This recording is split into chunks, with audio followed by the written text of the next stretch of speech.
ایک دن حضرت عائشہ رضی اللہ تعالیٰ عنہا کے گھر سے آواز آئی کہ آپ صلی اللہ علیہ وآلہ وسلم اس دنیا سے رحلت فرما چکے۔ یہ سن کر مدینہ کے لوگ حیران ہوئے کہ یہ کیسے ہو سکتا ہے، کیونکہ اس وقت آپ صلی اللہ علیہ وآلہ وسلم کی عمر صرف 63 سال تھی، اور یہ خبر آہستہ آہستہ پورے مدینہ میں پھیلنے لگی اور پورے مدینہ کے لوگ زور زور سے رونے لگے، جس پر حضرت عمر رضی اللہ تعالیٰ عنہ کو غصہ آیا اور انہوں نے اپنی تلوار نکالی اور کہا کہ جو بھی کہے گا کہ حضور صلی اللہ علیہ وآلہ وسلم زندہ نہیں ہیں تو میں اس کا سر قلم کر دوں گا۔ وہ حضرت موسیٰ علیہ السلام کی طرح کچھ عرصہ کے لیے گئے ہیں اور پھر واپس آ جائیں گے۔ حضرت موسیٰ علیہ السلام اپنی امت کو چھوڑ کر 40 دن کے لیے کوہ طور پر اللہ تعالیٰ سے بات کرنے کے لیے گئے تھے، اور ان کے بعد ان کی امت بنی اسرائیل نے یہ سوچا تھا کہ موسیٰ علیہ السلام وفات پا چکے، لیکن اصل میں موسیٰ علیہ السلام زندہ تھے اور 40 دن کے بعد واپس آ گئے۔ اسی لیے حضرت عمر رضی اللہ تعالیٰ عنہ نے بھی یہی کہا کہ رسول اللہ صلی اللہ علیہ وآلہ وسلم اللہ سے ملنے کے بعد واپس آ جائیں گے۔ یہ وہ اس لیے کہہ رہے تھے کیونکہ رسول اللہ صلی اللہ علیہ وآلہ وسلم ہمیشہ کہا کرتے تھے کہ ایک دن ہم مسلمان رومن اور پرشین امپائر دونوں کو فتح کریں گے اور مسلمان دنیا کی سب سے طاقتور قوم بنے گی۔ تو اب یہ کیسے ہو سکتا تھا کہ یہ سب ہوئے بغیر رسول اللہ صلی اللہ علیہ وآلہ وسلم مسلمانوں کو چھوڑ کر چلے جائیں؟ لیکن حضرت عمر رضی اللہ تعالیٰ عنہ کو اس بات کا نہیں پتہ تھا کہ ایک دن اللہ تعالیٰ انہی کے ہاتھوں یہ سارے علاقے فتح کرے گا۔ حضرت عمر رضی اللہ تعالیٰ عنہ مسجد نبوی میں تلوار لیے کھڑے رہے، جبکہ حضرت ابو بکر صدیق رضی اللہ تعالیٰ عنہ، جو کہ حضور صلی اللہ علیہ وآلہ وسلم کے سب سے قریبی دوست تھے، وہ اپنی بیٹی حضرت عائشہ رضی اللہ تعالیٰ عنہا کے حجرہ میں حضور صلی اللہ علیہ وآلہ وسلم کے پاس گئے اور ان کے ماتھے پر بوسہ دیا۔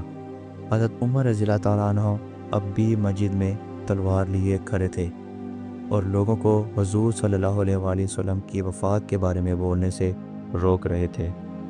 حضرت ابو بکر صدیق رضی اللہ تعالیٰ عنہ رسول اللہ صلی اللہ علیہ وآلہ وسلم کے ممبر پر چڑھے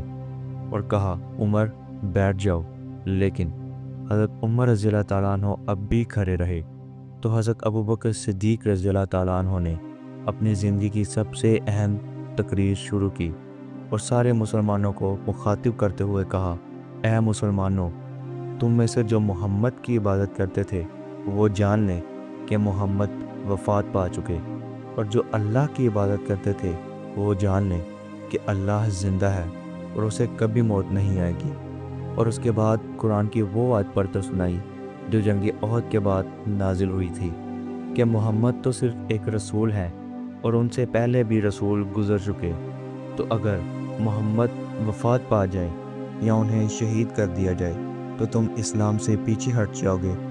یہ آیت سننے کے بعد حضرت عمر رضی اللہ تعالیٰ عنہ، جو کہ بہت مضبوط اور طاقتور شخص تھے، بالکل زمین پر گر گئے، اور کچھ صحابہ نے بعد میں یہ کہا کہ یہ تو ایسے تھا جیسا کہ ہم نے پہلی بار یہ آیت سنی ہو۔ تو حضرت ابو بکر صدیق رضی اللہ تعالیٰ عنہ کے سمجھانے کے بعد مسلمانوں کو آہستہ آہستہ سمجھ آنے لگی کہ واقعی محمد وفات پا چکے۔ لیکن اب جب سارے مسجد نبوی میں موجود تھے تو اچانک کچھ لوگوں نے آ کر بتایا کہ مدینہ کے انصار رسول اللہ صلی اللہ علیہ وآلہ وسلم کے بعد اپنے لیے نیا لیڈر چوز کرنے والے ہیں۔ تو یہ سننے کے بعد حضرت ابو بکر، حضرت عمر اور حضرت ابو عبیدہ رضی اللہ تعالیٰ عنہ سیدھا اس میٹنگ کی طرف بڑھے جہاں انہوں نے دیکھا کہ مدینہ کے کافی انصار حضرت سعد بن عبادہ رضی اللہ تعالیٰ عنہ کو بیعت دینے والے ہیں، کیونکہ حضرت سعد بن عبادہ مدینہ کے سب سے بڑے قبیلے خزرج کے سردار تھے، تو اسی لیے لوگ انہیں اپنا لیڈر سمجھ رہے تھے۔ لیکن اچانک حضرت ابو بکر صدیق اور حضرت عمر رضی اللہ تعالیٰ عنہ وہاں پہنچے اور وہاں موجود تمام لوگوں کو یہ سمجھانے کی کوشش کی کہ عرب قریش کے علاوہ کسی کو اپنا سردار نہیں مانے گا، کیونکہ قریش عرب کے سب سے امپورٹنٹ شہر مکہ کے رہنے والے لوگ تھے اور سارا عرب ان کی بہت عزت کیا کرتا تھا، اور محمد صلی اللہ علیہ وآلہ وسلم بھی اسی قریش قبیلے میں سے تھے، جس کا مطلب تھا کہ اب قریش ہی سارے عرب کو یونائٹ رکھ سکتا ہے، اور وہاں پر موجود سارے لوگوں نے ان کی بات سے ایگری بھی کیا، اور اس کے بعد سارے لوگوں نے حضرت سعد بن عبادہ کو بیعت دینا چھوڑ دیا۔ لیکن یہ بحث اب بھی جاری رہی کہ کون محمد صلی اللہ علیہ وآلہ وسلم کے بعد اتنی بڑی امپائر کو سنبھالے گا۔ آخر کار ابو بکر صدیق رضی اللہ تعالیٰ عنہ نے انہیں کہا کہ ہمیں عمر یا پھر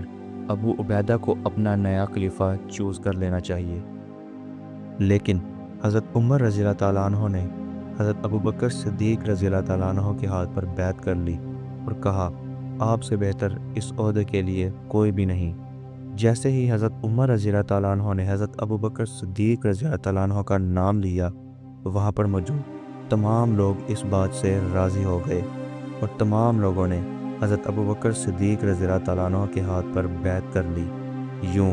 حضرت ابو بکر صدیق رضی اللہ تعالیٰ عنہ 59 سال کی عمر میں مسلمانوں کے خلیفہ بنے۔ آپ صلی اللہ علیہ وآلہ وسلم کے بعد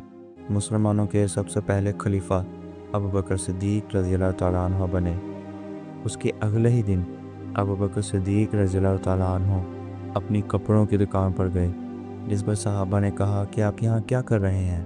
تو انہوں نے کہا کہ میں اگر کاروبار نہیں کروں گا تو اپنے خاندان کو کیسے کھلاؤں گا؟ اس پر صحابہ نے کہا کہ ہم آپ کی کوئی سیلری سیٹ کر دیتے ہیں۔ اس پر ابو بکر صدیق رضی اللہ تعالیٰ عنہ نے کہا تو پھر میری سیلری ایک عام مزدور کی سیلری کے برابر سیٹ کی جائے۔ لیکن صحابہ نے کہا کہ مزدور کی سیلری تو بہت کم ہے، جس پر ابو بکر صدیق رضی اللہ تعالیٰ عنہ نے کہا تو پھر مزدور کی سیلری کو بڑھایا جائے۔ یوں ان پرنسپلز پر مسلمانوں کی سب سے پہلی خلافت راشدہ شروع ہوئی۔ خلیفہ بننے کے بعد ابو بکر صدیق رضی اللہ تعالیٰ عنہ نے مسجد نبوی میں اپنا سب سے پہلا خطبہ دیا اور کہا اے لوگو، میں تمہارا حاکم بنا دیا گیا ہوں، حالانکہ میں تم میں سے بہتر نہیں ہوں۔ اگر میں نیک کام کروں تو میری مدد کرو،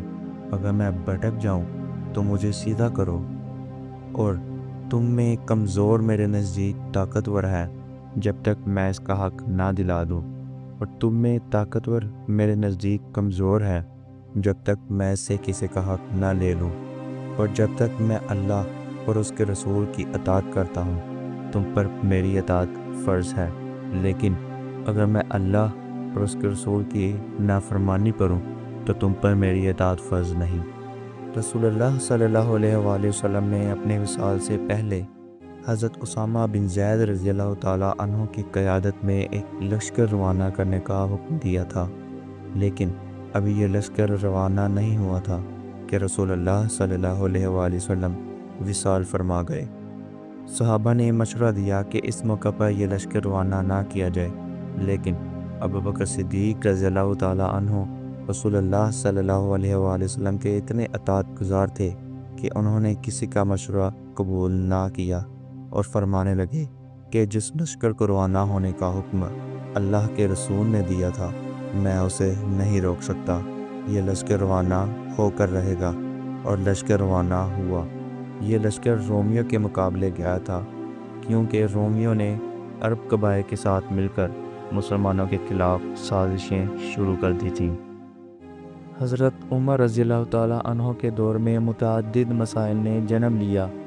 منکرین زکوٰۃ، یہ وہ لوگ تھے جنہوں نے حکومت وقت کو زکوٰۃ دینے سے انکار کر دیا، جس پر ابو بکر صدیق رضی اللہ تعالیٰ عنہ کا کہنا یہ تھا